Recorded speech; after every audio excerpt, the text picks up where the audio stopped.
નમસ્કાર વિદ્યાર્થી મિત્રો, આજના આપણા વિડીયોમાં ધોરણ 12 સીસી વિભાગમાં પ્રકરણ નંબર 3 આંતરવિભાગીય અને કર્મચારી વિષયક પત્ર વ્યવહારની ચર્ચાઓ કરીએ છીએ। હવે કર્મચારી વિષયક પત્ર વ્યવહારમાં આજે આપણે નોકરી સમાપ્તિ અંગેના પત્રની ચર્ચા કરશું। કર્મચારી વ્યવસ્થા તંત્રે જે કાર્યો કરવા પડે છે તેમાંથી એક કાર્ય છે નોકરી સમાપ્તિ અંગેની જાણ। હવે સામાન્ય રીતે કર્મચારીને નોકરી સમાપ્તિ અંગેની જાણ, નોકરી સમાપ્તિ અંગેની જે કંઈ જાણકારી છે એ આપવાની શક્યતાઓ ક્યારે ઊભી થાય છે તો તેની ચર્ચા કરીએ તો કે સામાન્ય રીતે જે કંઈ કર્મચારીની નિમણૂક આપવામાં આવી છે એ નિમણૂકની જે કંઈ સમય મર્યાદા છે એ પૂરી થવાથી, કેમ કે ઘણી વખત ઘણા કર્મચારીઓને ચોક્કસ સમય માટે એકમ છે એ નિમણૂક આપે છે। જેવી કામગીરી હોય તેના સંદર્ભમાં કોઈ એકમ છે કોઈ કર્મચારીને 6 મહિના માટે, 1 વર્ષ માટે, 2 વર્ષ માટે, 11 માસ માટે, જેને આપણે કરાર આધારિત છે એ નિમણૂક કહીએ છીએ। તો જે કરાર કરી અને નિમણૂક આપવામાં આવે છે એ સમય મર્યાદા પૂરી થતાં વય મર્યાદા આપણે જાણીએ છીએ કે કર્મચારીને નિમણૂકની તારીખથી એક ચોક્કસ નક્કી કરેલી જે વય મર્યાદા છે, ઉંમર છે, તે ઉંમર સુધી વ્યક્તિ પહોંચે એટલે ફરજિયાતપણે તેને ફરજમાંથી મુક્ત કરવામાં આવે છે, નિવૃત્ત કરવામાં આવે છે, નોકરી છે એ સમાપ્ત થાય છે। જેમ કે સરકારી ખાતાઓમાં જોઈએ તો 58 વર્ષ છે, 60 વર્ષ છે, 62, 65 જુદા જુદા નિયમો છે। જો 60 વર્ષનો નિયમ હોય તો વ્યક્તિની ઉંમર 60 વર્ષની થશે એટલે નોકરી સમાપ્તિની જાણ છે કર્મચારીને કરવામાં આવશે। પછી ઘણી વખત અદાલતી ચુકાદાઓ છે, ઘણી વખત અદાલત કોઈ કર્મચારીના સંદર્ભમાં ચુકાદો આપે અને તેને અદાલત દ્વારા ફરજ મુક્ત કરવાની જાણ કરવામાં આવે તો તેવા સમયે નોકરી સમાપ્તિનું કારણ છે બની શકે છે। શારીરિક અક્ષમતાને કારણે ઘણી વખત કર્મચારી પોતાનું કાર્ય કરવા માટે અસક્ષમ બને, સરકારી કાયદાઓમાં ફેરફાર થતાં, સંસ્થાની નીતિઓ બદલાતા, કાર્યપ્રણાલી બદલાતા અને રાજીનામાના સંદર્ભમાં નોકરી સમાપ્તિની શક્યતાઓ છે એ ઉદ્ભવે છે। તો હવે નોકરી સમાપ્તિનો હક કોને હોય છે? તો કે નોકરી સમાપ્તિનો હક કર્મચારી અને સંચાલક બંને પક્ષોને હોય છે, કારણ કે નોકરી સમાપ્તિનો નિર્ણય એકમ પણ લઈ શકે છે અને સાથોસાથ ઈચ્છે તો કર્મચારી પણ નોકરી સમાપ્તિ છે એને પણ હક છે એ પણ નિર્ણય લઈ શકે છે। તો થોડીક નોકરી સમાપ્તિના સંદર્ભમાં કેટલાક મુદ્દાઓની ચર્ચા કરીએ। હવે આ નોકરી સમાપ્તિ બાબતની મોટાભાગની બાબતોની સ્પષ્ટતા નોકરીની અંદર કર્મચારીને નિમણૂક આપતી વખતે પેઢી દ્વારા, સંસ્થા કે ઔદ્યોગિક એકમ દ્વારા કરવામાં આવતી હોય છે, કેમ કે કોઈપણ એકમ જ્યારે કર્મચારીને નિમણૂક આપે છે તો નિમણૂક સમયે જ જે કંઈ આ જે બાબતો નોકરી સમાપ્તિની બાબતોની સ્પષ્ટતા છે એ એકમ કર્મચારી સાથે, પેઢી છે પોતાના કર્મચારી સાથે, કોઈ સંસ્થા છે એ પોતાના કર્મચારી સાથે સ્પષ્ટતા કરતી હોય છે। નોકરી સમાપ્તિ અંગેનો હક કર્મચારી અને સંચાલક બંને પક્ષોને છે। ઘણી વખત ઘણા કર્મચારીઓ છે એ પોતાને અન્ય જગ્યાએ સારા પગાર સાથે, ઉચ્ચ હોદ્દા સાથે નોકરી પ્રાપ્ત થતી હોય છે તો ઘણી વખત કર્મચારી છે એ નોકરી સમાપ્તિની નોટિસ આપી અને નોકરીમાંથી મુક્ત થતો હોય છે। ઘણી વખત એકમ પણ ઘણા બધા કારણોસર, આગળ આપણે ચર્ચા કરશું કે આ કારણોસર આવું બને છે, તો ઘણી વખત એકમ દ્વારા પણ નોકરી સમાપ્તિનું પગલું છે એ લેવામાં આવે છે અથવા તો નોકરી સમાપ્તિની જાણ છે એકમ દ્વારા કર્મચારીને કરવામાં આવે છે। હવે આના કારણે હંમેશા પરસ્પર સમભાવ અને મિત્રતાચારીપૂર્ણ રીતે આ બાબત થાય તેવું ન બની શકે. કારણ કે નોકરી સમાપ્તિનું જ્યારે એકમ દ્વારા લગભગ પગલું છે જ્યારે ભરવામાં આવતું હોય ત્યારે આપણે માનીએ કે કર્મચારી અને એકમ વચ્ચેના સારા સંબંધો જળવાય એવું શક્ય ન બને. ઘણી વખત કર્મચારીઓના મનમાં છે એ નોકરી સમાપ્તિને લઈને કડવાશ ઊભી થતી હોય છે, કટુતા છે તેના મનમાં છે એ આવતી હોય છે. સ્વાભાવિક છે કે જ્યારે કોઈ કર્મચારી વર્ષો સુધી એકમમાં કામ કરતો હોય અને કોઈ કારણોસર એકમ છે એ કર્મચારીને ફરજમાંથી મુક્ત કરે, નોકરીમાંથી મુક્ત કરે, તો ઘણી વખત છે કર્મચારીને આ પગલું છે એ યોગ્ય નથી લાગતું. તો એક પ્રકારની કડવાશ છે એકમ પ્રત્યે કર્મચારીના મનમાં રહેતી હોય છે. તો દર વખતે એવું ન બને કે આ જે કંઈ એકમ દ્વારા પગલું છે એ ભરવામાં આવે તો એ પરસ્પર સમભાવ અને મિત્રતાચારીપૂર્ણ રીતે છે આ બાબત થાય એવું શક્ય ન બની શકે. કર્મચારી પક્ષે ગેરશિસ્ત, બેદરકારી અથવા તો જાણી જોઈને આચરવામાં આવેલ ગેરરીતિને કારણે સંચાલકો દ્વારા શિક્ષાત્મક પગલાં તરીકે અપકર્ષ કે નોકરી સમાપ્તિનું પગલું લેવામાં આવે છે.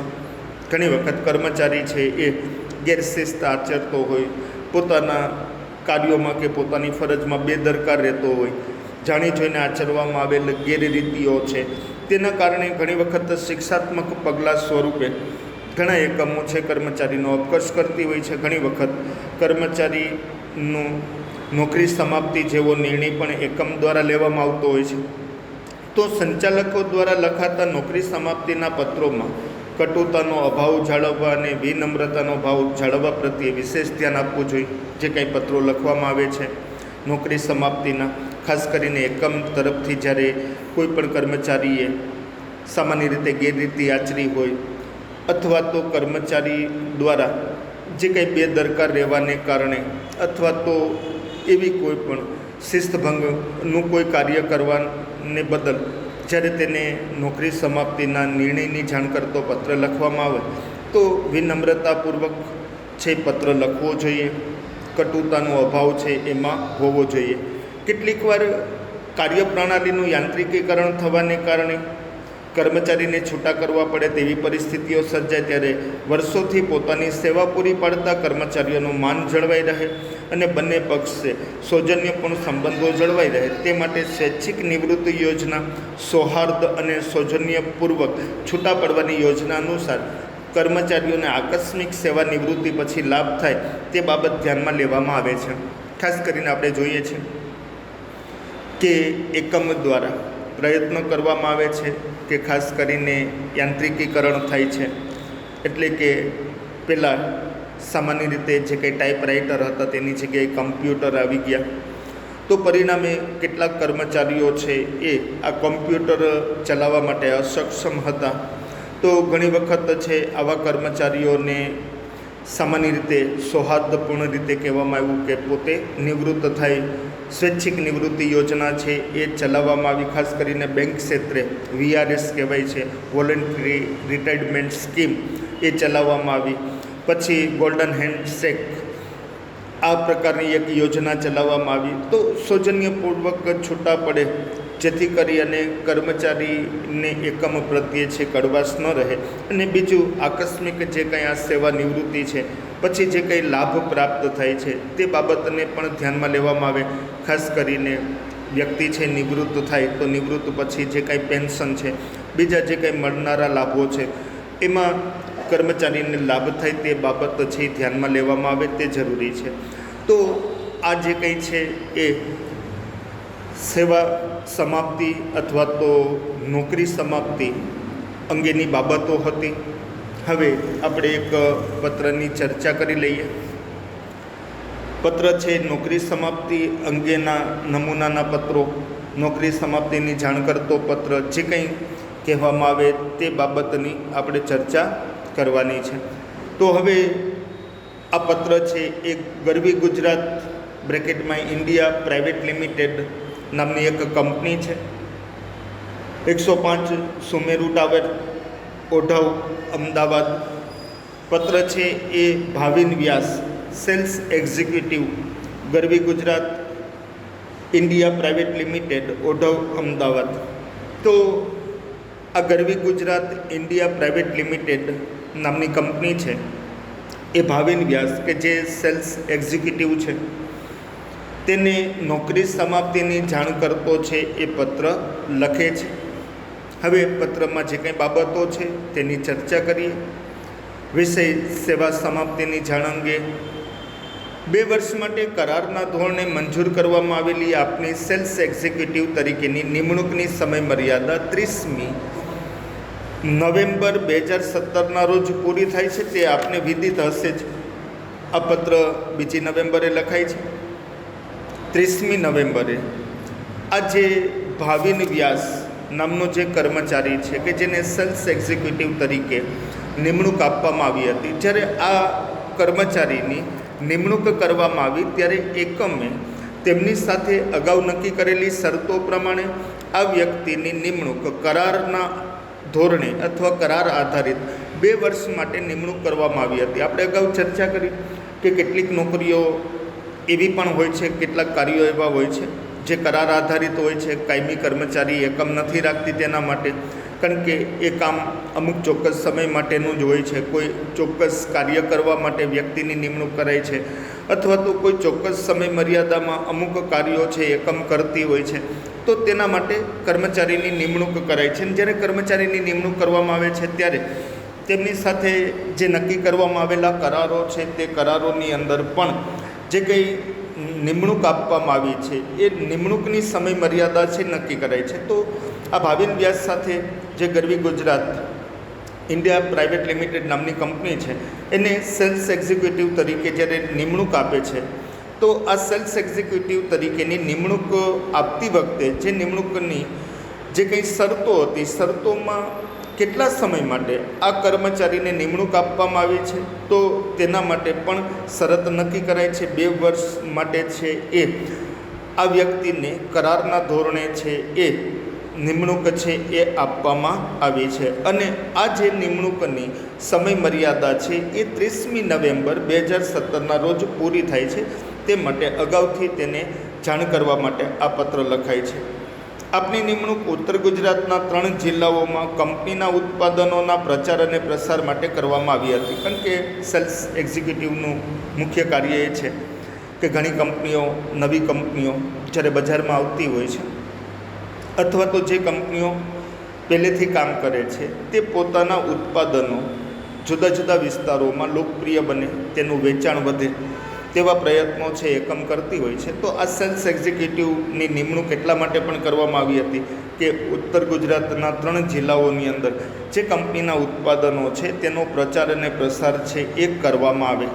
તો આ ઉત્પાદનોના પ્રચાર અને પ્રસાર માટે આ વ્યક્તિની નિમણૂક છે એ 2 વર્ષની શરતો સાથે કરવામાં આવી હતી. આગળ જોઈએ. આપના દ્વારા રજૂ થયેલા ત્રિમાસિક અહેવાલો સૂચવે છે કે આપની નિમણૂક ઉત્તર ગુજરાતમાં સારું બજાર વિકસાવવામાં સફળ નીવડી છે. તો આપની જે બાબત માટે નિમણૂક કરી હતી તે જે તમને ફરજ કે કાર્ય સોંપવામાં આવ્યું હતું તે કાર્યમાં તમે સફળ નીવડ્યા છો તે બાબત છે એ ત્રિમાસિક અહેવાલો, કારણ કે આ સેલ્સ એક્ઝિક્યુટિવ છે એ એકમને દર 3 મહિને પોતાના જે કંઈ વેચાણના જે આંકડાઓ છે એ અહેવાલ સ્વરૂપે એકમમાં રજૂ કરે છે. તો આ જે ત્રિમાસિક અહેવાલો રજૂ કરાયા છે તેના આધારે ખ્યાલ આવી શકે છે કે ભાઈ તમે તમારી કામગીરીમાં સફળ નીવડ્યા છો, અને સંચાલકોને આ બાબતનો સંતોષ અને આનંદ પણ છે. જે તમે સારી કામગીરી કરી છે તેના માટે સંચાલકોને સંતોષ પણ છે અને તે બાબતનો આનંદ પણ છે.